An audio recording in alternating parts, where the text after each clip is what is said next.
It's one thing to think about climate change like hurting the environment. But when you start thinking about it as like a threat to national security, well, that changes things, right? Yeah, and the thing is, intelligence agencies have been looking at climate change like that as a major security threat for years. But a lot of what they've found, it hasn't really reached the public. And that's why this deep dive is so important. I mean, you've shared your concerns about climate change impacting security here in the U.S. and around the world, and we've been doing our homework, gathering some pretty compelling intel. Things like declassified assessments, statements from top analysts. We've even gotten glimpses into attempts to, like, bury this information. It's like we're putting together a puzzle, trying to figure out how the intelligence community has been looking at this whole thing, this threat, and what they think might happen in the future. Okay, so let's start with this.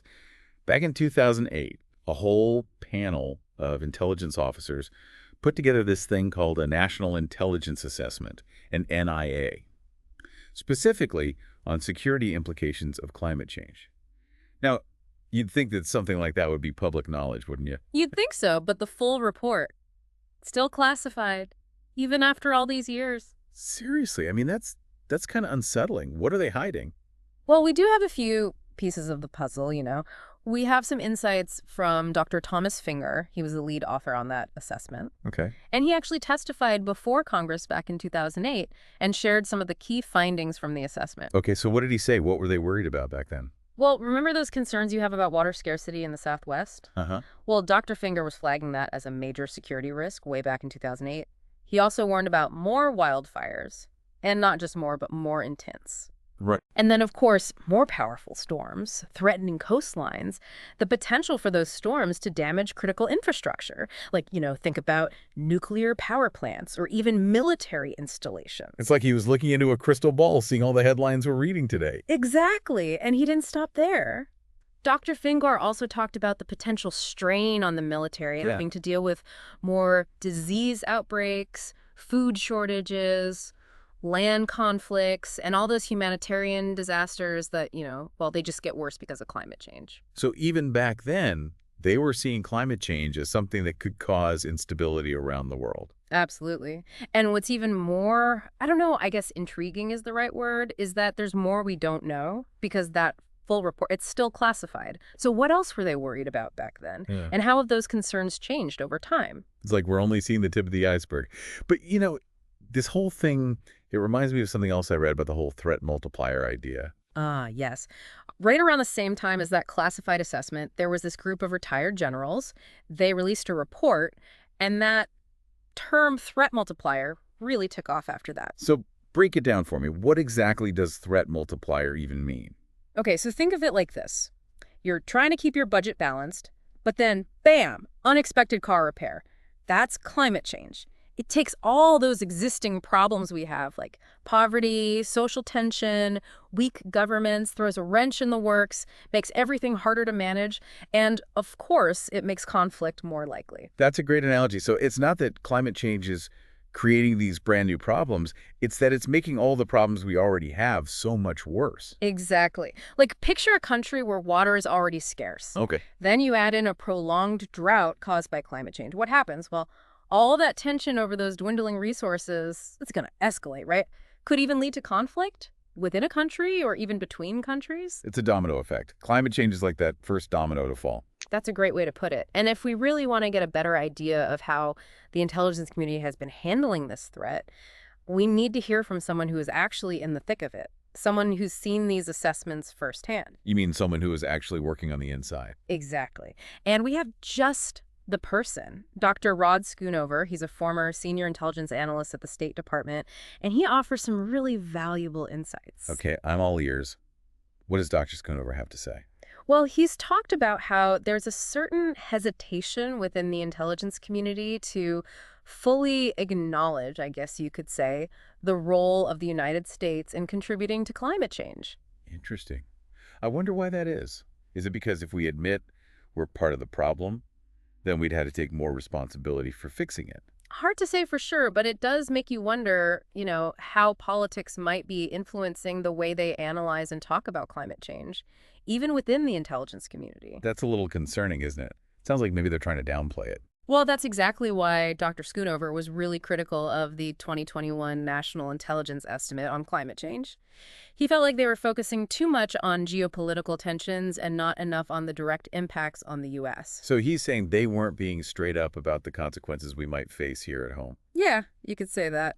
And for Dr. Schoonover, this isn't just some theoretical debate. He actually faced attempts to, suppress his own testimony on climate change back during the Trump administration. Wow, they tried to silence him. They did. That says a lot about how sensitive this issue is, huh? It really does. And ultimately, he ended up resigning from his position because of it. Really highlights how hard it can be to speak truth to power, even when you're part of the intelligence community. That's incredibly brave. But going back to that 2008 assessment for a sec, it seems like there's a big debate about whether or not it should be released, even now. Oh, there absolutely is. Dr. Fingar, the lead author, he's against releasing it. His thinking is it could embarrass some of the countries that are identified as being, really vulnerable to climate change. I can see that point, but wouldn't it be better for those countries to have that information so they can prepare? Right, exactly. And Dr. Schoonover actually disagrees with Dr. Fingar. He points out that the 2021 estimate already names specific vulnerable countries. So his view is that the real reason for keeping the 2008 assessment under wraps might be something else entirely. Okay, now it's starting to feel like there's a lot more to this than we can see on the surface. What do you think? Well, it's hard to know for sure without seeing that full report, right? But it does raise questions about transparency and whether political calculations are playing a part in what information they decide to share with the public. Makes you wonder, if they're holding back information on this, what else are they keeping from us? That is a great question, and it's one we're going to dive into deeper when we look at that 2021 National Intelligence Estimate. Okay, let's unpack that next. Even if they're downplaying some of the risks, I'm guessing it still paints a pretty bleak picture. Yeah. Okay, so we've got this 2008 assessment that's still shrouded in secrecy, and then a 2021 estimate that maybe isn't telling the whole story. It kind of feels like we're walking through a fog here, trying to figure out what the intelligence community really knows about the security threats of climate change. Yeah, it's true. There are pieces missing. But even with the limited information we do have, the picture that's emerging is pretty worrying. The 2021 National Intelligence Estimate, even with its potential, shortcomings, I guess, it still lays out some real risks we got to be prepared for. All right, so let's get into those risks. What exactly are the intelligence agencies worried about? Well, one of the big ones is how climate change could make geopolitical tensions even worse, Yeah. especially as countries start fighting over resources that are becoming more and more scarce, like water, for example. Right. As droughts become more frequent and more severe, think about countries that share water sources, rivers, aquifers, things like that. They're going to be under more and more pressure to make sure they've got enough water for themselves. And that can easily lead to conflict. It's like that old saying, whiskey is for drinking, water is for fighting over. But in this case, it's not just about whiskey, right? It's about survival. Exactly. And it goes beyond water. Climate change could also lead to conflict over arable land that can be used for farming, because when sea levels rise and desertification spreads, it's harder and harder to grow food. And we're already seeing this happening. In parts of Africa, the Middle East, and the 2021 estimate, it warns that this type of conflict, it could become even more common in the coming decades. So basically, climate change is adding fuel to the fire of conflicts that already exist, and also creating new ones. Yeah. But what about the impact here in the U.S.? I mean, we're a wealthy country, we've got a strong military, we can probably weather these storms better than most, right? Well, that's a common assumption, but the 2021 estimate actually pushes back on that. It basically says, hey, the U.S. might have more resources to cope with climate change, but we're not immune to the security risks. So what are they worried about specifically? What kind of impacts could we see here at home? Well, mass migration is a big one. And I'm talking about migration both within the U.S. and from other countries. As sea levels rise and coastal areas become uninhabitable, millions of people are going to be forced to move inland. And that puts a huge strain on infrastructure and resources in the areas where they end up. I hadn't really thought about it like that, but it makes sense. I mean, we're already seeing climate-related migration happening in places like Louisiana, Alaska, and it's only going to get worse as the impacts of climate change become more severe. Exactly. And it's not just a coastal issue either. As we see more droughts and wildfires in the West, we could see people migrating from those areas too. And then you've got the potential for migration from other countries driven by climate change. places like Central America, where drought and extreme weather are already displacing people. And all of that, it puts pressure on our borders, creates challenges for our immigration system. So we're not just talking about a few isolated incidents here and there. We're talking about potentially millions of people on the move, all because of climate change. Right, and it's not just about the numbers, it's about the potential for all that movement to destabilize communities, spark social unrest, even lead to conflict. Yeah, that's a scary thought. And it sounds like it's not just a humanitarian issue, it's a national security issue, too. Exactly. The 2021 estimate is crystal clear on that. Climate change makes migration worse, and the U.S. needs to be ready to handle the security implications of all that movement. So we've got resource scarcity leading to conflict. We've got mass migration that could destabilize communities. What else are they worried about? Another big one is how climate change will impact military operations. As sea levels rise, coastal military bases become more and more vulnerable to flooding, storm surges, all that. Then you've got extreme heat and drought. Makes it harder to train troops, conduct operations in some regions, and with more natural disasters happening, the military is going to be stretched thin, having to provide humanitarian assistance and disaster relief all the time. That's true. You can't exactly train soldiers when it's 120 degrees out. And you can't launch fighter jets from a runway that's underwater. It sounds like climate change is directly affecting the military's ability to do its job. Exactly. And it goes beyond just those physical impacts. Climate change is creating new security challenges, too. Challenges the military is going to have to adapt to. Take the Arctic, for example. As the ice melts, it opens up new shipping routes, and that's creating competition between the countries like Russia and China over who controls those routes. So climate change is like redrawing the map, in a way, creating these new areas of potential conflict that we have to keep an eye on. Right. And then there's the potential for terrorist groups, criminal organizations to exploit those vulnerabilities that come with climate change. They might target areas that have been weakened by a disaster, for example, or take advantage of resource scarcity to recruit followers, gain control of valuable stuff. So it's like climate change is creating fertile ground for instability and conflict. And that gives bad actors opportunities to take advantage of the chaos. That's a good way to put it. And it's something that the intelligence community is definitely taking seriously. They're looking at how climate change might create new opportunities for terrorist groups to operate and trying to figure out how to counter those threats. This is all pretty heavy stuff. It sounds like climate change is affecting every aspect of national security, our military readiness, our ability to handle migration, our vulnerability to terrorism. That's right. It's a complex threat with a lot of different angles, and we can't afford to ignore it. So what are we supposed to do about it? I mean, it feels like we're talking about these massive global forces that are beyond the control of any one person or even any one country. I hear you. It can feel pretty overwhelming when you think about how to tackle a problem as big and as complicated as climate change. But that doesn't mean we just give up, right? There are things we can do both individually and collectively to lessen those risks and to build a future that's more resilient. Okay, I'm listening. What can we do? Where do we even start? Well, the first step is simple but important. We have to acknowledge the problem. Take it seriously. For too long, climate change has been dismissed as a fringe issue or something we can deal with later.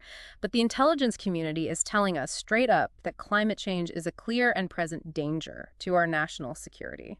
And we need to start treating it that way. So we're going to move past the denial, the political games, and just face reality. Exactly. Once we do that, then we can start figuring out strategies to deal with the risks. And this means a multi-pronged approach, We got to reduce greenhouse gas emissions, adapt to the changes that are already happening, and make ourselves more resilient to future shocks. That's a pretty tall order. It is, but it's not impossible. We've got the technology, the resources to make a difference. What we need is the political will to act and the commitment from all of us to see it through. So what can individuals do? I mean, it's easy to feel powerless when you're talking about these global issues. Yeah, I get that. But every little bit counts. We can make choices in our daily lives that reduce our carbon footprint. Things like driving less, saving energy, maybe eating less meat. We can support businesses and organizations that are committed to sustainability. And we can use our voices, our votes, to demand action from our leaders. So it's about taking personal responsibility, but also holding our leaders accountable for making the big changes that are needed. Exactly. And it's about understanding that this isn't just an environmental issue, it's a security issue, an economic issue, a social issue, even a moral issue. It's about protecting our future, our kids' future, and the future of our planet. You know, it's interesting. When we started this deep dive, we were talking about classified assessments, attempts to cover things up. It felt like we were uncovering some kind of conspiracy. It's true, there are still a lot of questions about transparency and whether we're getting the whole story. But what really strikes me now is that the real story, it's not about what's hidden. It's about what's right in front of us. What do you mean? I mean, the intelligence community is telling us loud and clear, climate change is a major threat to our national security. They're sounding the alarm, and we need to be listening. That's a really good point. The information is out there. The question is, are we paying attention? And even more importantly, are we doing something about it? You know, as we've been talking about all of this, about climate change and national security, the thing that really gets me is the urgency, you know? Like, it's not some far-off threat anymore. It's right here, right now. Yeah, that's exactly what the intelligence community has been trying to get across for years. This isn't something we can just push aside. Climate change, it's a threat multiplier. It's happening now, and it's going to impact, well, pretty much every part of our lives. And it's not just the things you always hear about, like the rising sea levels or the crazy weather. It's things that hit closer to home. Like, will we have enough food, enough water? What about all that migration? Could it even lead to unrest here? Exactly. Imagine a situation where just basic things, the things we need to survive, they become scarce because of a drought, or maybe supply chains get disrupted. Think about the pressure that puts on everyone, on communities, on governments, on, well, our whole way of It's life. like one problem just leads to another and another. Pretty soon it's out of control. And that's why it's so worrying that, there have been these attempts to kind of downplay the risks, to like hide the information or even silence people who try to speak out about it. I mean, what happened with Dr. Schoonover? That's a perfect example. Yeah, it's pretty messed up to think that politics could get in the way of dealing with something as serious as climate change. But that's why it's so important for people like you, people who are informed, to be part of this conversation. You have the power to demand more transparency, to hold those leaders accountable, and to push for them to actually do something. It's tough, though. You know, it feels like what can one person really do when you're talking about this huge global problem? I get that. It can feel overwhelming, but it all starts with individual choices, right? Like those everyday things, reducing your carbon footprint, making sure you support sustainable stuff, voting for the leaders who actually care about climate action. I mean, those might seem like small things, but if enough people do them, well, it adds up. It can really make a difference. It's about realizing that we're all in this together. We can't just sit around and wait for someone else to fix it. We have to be the change, right? Exactly. And that brings us back to the intelligence community. I mean, they've been trying to warn us about climate change. But are we really listening? Are we taking it seriously? That's the question, isn't it? This whole deep dive, it's given us a look at the risks that are out there. But now it's up to each of us to decide, okay, what am I going to do about it? It's about making a choice. Do we just stand by and watch it happen? Or do we try to do something to shape a future that's more sustainable, more secure? And as we wrap things up, I want to leave everyone with this. The future isn't just something that happens to us. We create it. Every choice we make, no matter how small, it shapes the world we're going to live in. So let's make good choices. Let's take action, find new solutions, work together, and build a future where climate change isn't this scary threat. A future where it actually pushes us to create a world that's more resilient, more sustainable. Well said. And on that note, we want to thank you for joining us for this deep dive into climate change and national security. We hope this has given you some insight and maybe even inspired you to take action. Remember, the future is in our hands. Thanks for listening.